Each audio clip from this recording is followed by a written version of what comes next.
was a dark and stormy night, and I found myself driving alone on a narrow, winding road through the backwoods of a rural town just outside of Jacksonville. The rain was coming down in sheets, and the only sound was the patter of raindrops on the windshield and the hum of my engine's car. As I drove deeper into the woods, the road became more and more treacherous. The twists and turns were sharper. The trees hung low over the road, and the visibility was getting worse by the minute. I started to feel uneasy, like I was being watched from the shadows beyond the trees. Suddenly, my headlights caught something moving in the distance. It was a figure standing in the middle of the road, blocking my path. I slammed on my brakes, my heart racing as the figure slowly turned towards me. It was a woman, dressed in tattered clothing and looking absolutely terrified. She was covered in mud and scratches, and her eyes were wild with fear.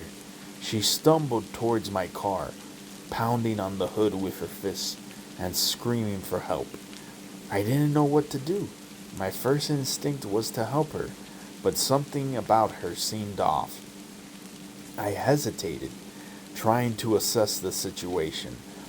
That's when I heard the sounds of footsteps coming from the woods. I looked up, and that's when I saw them. A group of shadowy figures, all dressed in black and carrying weapons, emerged from the trees.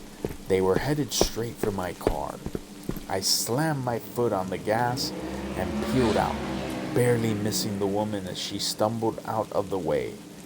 I could hear the sound of bullets hitting the back of my car as I sped away, heart pounding in my chest.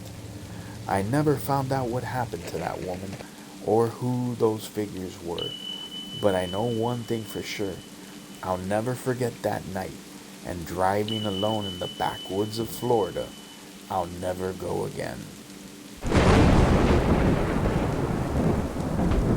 It was a warm summer evening in the backwoods of Tennessee, and my friends and I decided to go for a hike in the woods.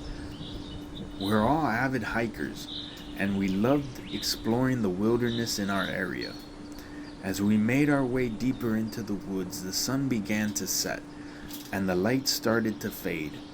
We didn't think much of it, as we had brought flashlights and headlamps with us. But as we walked, we noticed something strange.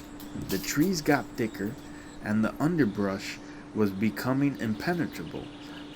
It was as if the forest was closing in on us, trapping us in a dense thicket of trees and bushes. We decided to retrace our steps, but it was too late. We were lost.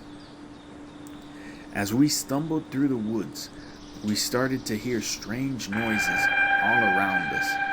It was as if something was moving in the shadows, just out of sight. We tried to stay calm, but the fear was growing with every step we took. Suddenly, we heard a blood-curdling scream from up ahead. It was a woman's voice screaming for help. We ran towards the sound, hoping to find whoever was in trouble. But as we approached the source of the scream, we could see that something was terribly wrong. The woman was lying on the ground, covered in blood, with deep gashes all over her body. She was barely conscious, and her eyes were glazed over with pain. We tried to help her, but it was too late. She took her last breath in our arms, and we were left with a sense of dread and confusion.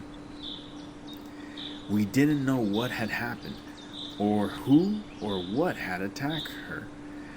As we made our way back to civilization, we could hear the sounds of footsteps following us through the woods.